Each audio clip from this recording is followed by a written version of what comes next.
Hey everyone, my name is Wedge. Commander 2015 spoiler week continues, and today we've got a couple more outrageous commanders. Also, in case you missed it, we revealed our exclusive spoiler last night, so here's a link right here. You should go check it out. If you like angels, you'll be pretty happy. That aside, let's get right into it. And remember, if you enjoy our Commander 2015 spoiler series, please hit that like button. Keeps me warm on cold winter nights. Bastion Protector is 3 mana for a 3/3 human soldier. Commander creatures you control get +2/+2 and have indestructible. Sure, why not? This is one of those designs that isn't super obvious, but once it's out there, you ask yourself why they didn't do it sooner. The card's pretty interesting. Meren players should be happy, one of my friends included. Anyone playing a soldier tribal deck will enjoy this. Darien, Elishnorn, even red-white and Tajik. There are plenty of decks that want this card, especially if you can mind control your opponent's commander. Yeah, should be a lot of fun. Grasp of Fate is 1 colorless and 2 white for an enchantment. When it enters the battlefield, for each opponent, exile up to 1 target non-land permanent that player controls until Grasp leaves the battlefield. Now this is political. Notice it says up to 1 target non-land permanent. That means for Emily running the Voltron deck, you can take something she really likes. Then for Billy playing his dirtily Sig River Guide deck, you can just leave him alone. You get to make the decisions. Just be sure not to make everyone at the table mad at you or they'll gang up. You don't want that unless you take something seriously ridiculous from each player. If you do that, they might leave you alone. In many ways, this is Pandora's box. It's a pretty sweet design. Aether Snatch is 4 colorless and 2 blue for an instant. Gain control of target spell. You may choose new targets for that spell. If that spell becomes permanent, it enters the battlefield under your control. Yes please? This is 6 mana to basically take any spell you want in the entire game. They cast a Planeswalker, you take it for yourself. They use Sphinx's Revelation, yours now. Someone else plays it, you spell check it. Oh my... The pain that this card is going to cause is insane. Just remember, you get everything about the spell. If it has the word you on it, that now applies to you, not the person who cast it. I love this so much.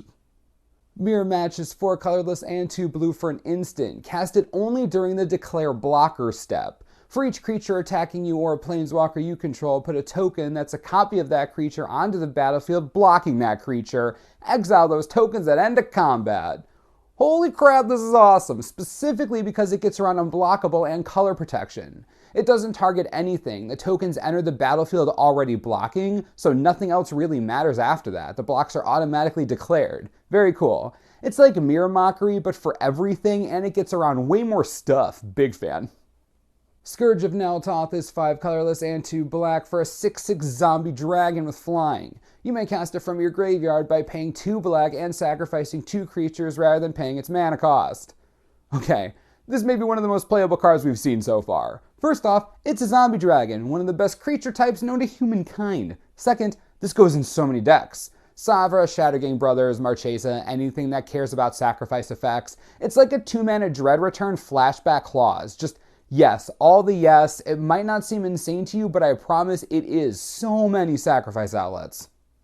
Mizzix Mastery is 4 mana for a sorcery. Exile target card that's an instant or sorcery from your graveyard. For each card exiled this way, copy it, and you may cast the copy without paying its mana cost. Exile the Mastery. It also has Overload for 5 colorless and 3 red. First things first, this synergizes with Mizzix herself because Overload is an alternative cost, meaning those experience counters are not going to waste. Second, all the free spells. Since they make copies and the spells get exiled, this dodges most casting from graveyard shenanigans. That's cool. Also Storm decks, you're welcome. Melik players are going to be happy as a pig and crap, just is it fanboys go bonkers.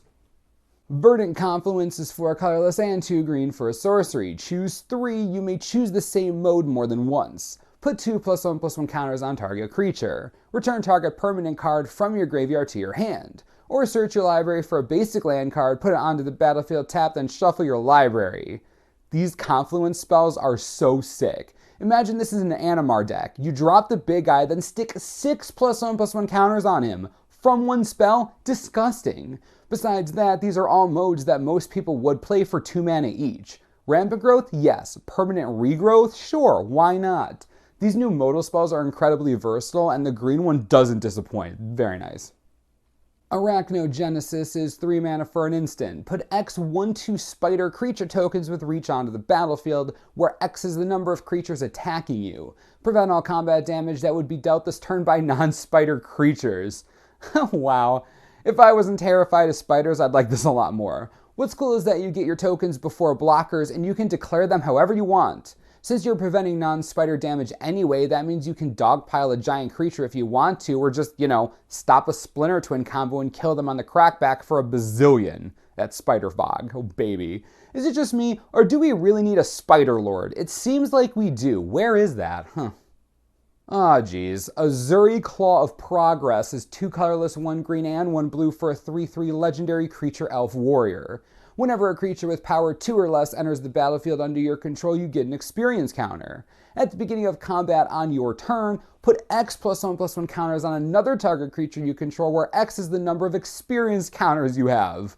I mean, wow. Ezuri maintains his love for small creatures, but adds the ability to poop out counters. Sage of Hours, great synergy. Hangerback Walker, blow it up and get 1,000,000 experience counters, then make something huge. Chasm Skulker, Fathom Mage, there are so many ways to abuse this ability. Ezuri's great now. Jeez, Jin Gitaxias really did a number on him. Meren of Clan Nel Toth is 2 colorless, 1 black, and 1 green for a 3/4 legendary creature human shaman. Whenever another creature you control dies, you get an experience counter. At the beginning of your end step, choose target creature card in your graveyard. If that card's converted mana cost is less than or equal to the number of experience counters you have, return it to the battlefield, otherwise put it into your hand. This is too much. There are way too many good cards. In case you didn't know, Meren is legit stupid. You get free recursion every turn. Yes, it's free because your creature's dying is basically the easiest thing to do in a deck that's going to run this. Best part, it synergizes with Ezuri really well. Put both of them into your Sidisi Brood Tyrant deck. Man, that deck has gotten a lot of new pieces from Commander 2015 so far. Meren is crazy strong, and is now an auto-include in every single sacrifice strategy to ever exist in Commander ever. There is literally no reason not to run it. Welcome to a Commander staple until the end of time. It's unbelievable. Command Beacon is a non-basic land card that you can tap to add 1 colorless to your mana pool. You can also tap and sacrifice it to put your commander into your hand from the command zone. Whoa, wait, are you telling me that they're actually giving people a way to play Faj and Hakon? Oh, why are you doing this? Why? I mean, sure, the better use is that this lets you avoid commander attacks when your commander dies. Super, great, awesome. Titania players, I'm sure, are all having a collective nosebleed right now. They had to print Barad-dûr. They just had to. Commander will never be the same. The shadows of Mordor fall upon us all eventually. I have no idea what to even think about Commander 2015 right now. This set is turning out to be way more intense than I thought it would be. Let me know in the comments which cards you're excited to play with, and also why the green-black sacrifice deck is legit stupid as heck. Honestly, it's so dumb. As always, subscribe for the latest and most reliable Commander 2015 spoiler information you could ever need. This is the Mana Source. I'm Wedge. Thanks for watching. We'll see you next time.